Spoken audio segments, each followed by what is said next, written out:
Hello student, स्वागत है आपका आपकी अपनी क्लासेस विद क्लास में। तो जैसा कि आपको पता है कि मैंने आपको बताया था लास्ट वीडियो में कि आज हम क्या पढ़ेंगे, लॉज पढ़ने वाले हैं आपके केमिकल लॉज, जो आपके इंपॉर्टेंट क्वेश्चन बुक में हैं और जो आपके नॉर्मली एग्जाम्स में पूछे जाते हैं। ठीक है, तो क्या होता है केमिकल लॉज, ये हम इसके बारे में डिस्कशन करेंगे। आपके जो बुकिश लैंग्वेज के अनुसार अगर बात करी जाए तो बुक में 5 प्रकार के लॉज आपके कोर्स में डिफाइन किए गए हैं। ठीक है, उनमें से आज हम केवल 2 लॉज के बारे में चर्चा करेंगे। लॉज थोड़े लंबे हैं, वीडियो काफी बड़ी हो जाती है। यस, चलिए स्टार्ट करते हैं आज किसी के साथ। पहला लॉ है आपका law of conservation of mass. Law of conservation of mass, द्रव्यमान संरक्षण का नियम, द्रव्यमान संरक्षण का नियम।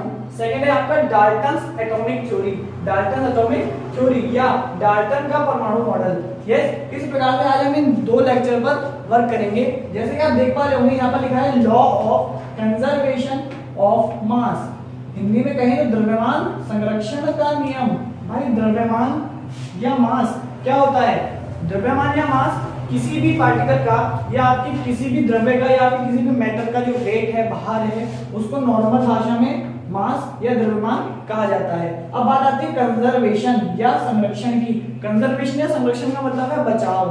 कंजर्वेशन या संरक्षण का मतलब है बचाव, कि आप इस लॉ में ये बताया जाएगा कि आप अपने मास के कंजर्वेशन या द्रव्यमान का संरक्षण कैसे कर पाओगे। बहुत ही सिंपल सी डेफिनेशन है, इसमें आपको बताऊंगा कि भाई आपके पदार्थ, आपका पदार्थ जिन सब्सटेंस से मिलकर बना है, यस, जिस पार्टिकल से मिलकर बना है, उनका एटॉमिक मास, यस, और एटॉमिक मास जो आपका पार्टिकल्स हैं उनके मिलने से जो नया प्रोडक्ट आपका बना है, यस, उनका एटॉमिक मास हमेशा सेम होना चाहिए, हमेशा सेम होना चाहिए। यही आपका law of conservation of mass कहलाता है। एक एग्जांपल से हम इसको समझते हैं। फॉर एग्जांपल हमारे पास एक इक्वेशन है CaCO3, CaCO3, इसको आपने ब्रेक कर दिया तो ब्रेक होगा CaO और CO2 में, CaO और CO2 में।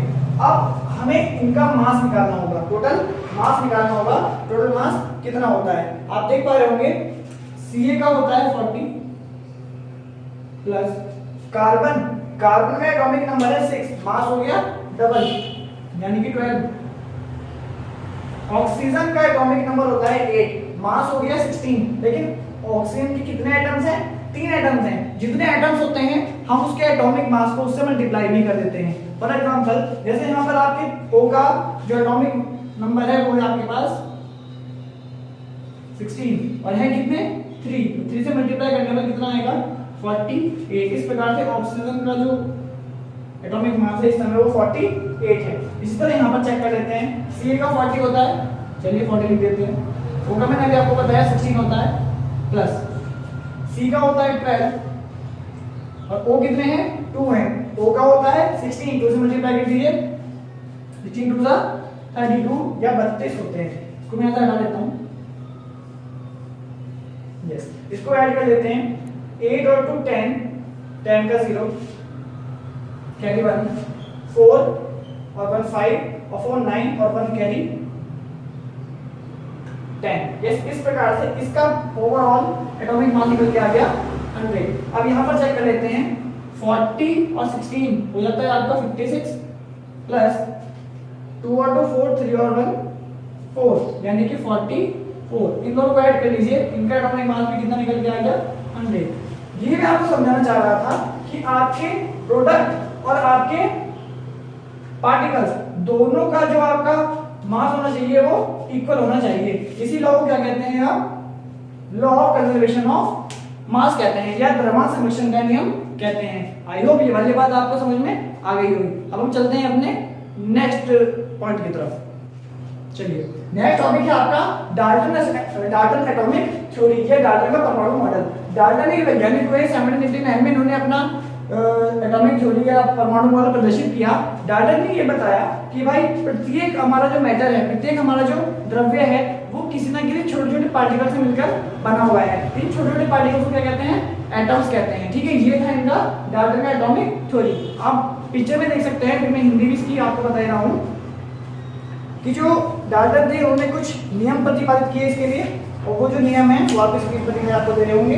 जैसे कि पदार्थ अति सूक्ष्म कणों से मिलकर बना होता है जिसे परमाणु कहते हैं। आपको पता है पदार्थ जो है हमारा, पदार्थ यानी कि मैटर या द्रव्य, वो छोटे छोटे कणों से मिलकर बना है, छोटे छोटे कांस्टेंट पार्टिकल से मिलकर बना है। ये मैंने आपको पहले समझा भी रखा है। उसको क्या कहा जाता है? परमाणु कहा जाता है या एटम्स कहा जाता है। अगला है किसी तत्व के सभी परमाणु एक प्रकार के होते हैं, अर्थात उनका आकार और रासायनिक गुण समान होते हैं। यानी कोई भी आपका एलिमेंट है, उसके जितने भी एटम्स हैं वो सारे सेम शेप के और सेम प्रॉपर्टी के होने चाहिए। सेम, उनका आकार भी सेम होना चाहिए, उनकी आकृति भी सेम होनी चाहिए। यस। थर्ड देखते हैं, परमाणु अविभाज्य होते हैं, अर्थात उन्हें विभाजित नहीं किया जा सकता। मैंने आपको बताया था परमाणु या एटम एक ऐसा पार्टिकल है जिसको ना तो आप उत्पन्न कर सकते हो और ना ही आप उसको खत्म कर सकते हो। ठीक है, इसलिए इसमें बताया गया है कि परमाणु या एटम एक अविभाज्य कण है। यस, आई होप आपको ये वाली बात समझ में आई होगी। अगला देखते हैं, परमाणु को ना तो उत्पन्न किया जा सकता है और ना ही नष्ट किया जा सकता है। जो बात मैंने आपको बताई है सेम वही बात दोबारा रिपीट कर दी गई है इस पॉइंट में। लास्ट पॉइंट है आपका, विभिन्न तत्वों के परमाणु एक दूसरे से एक निश्चित अनुपात में संयोग करके अणु बनाते हैं।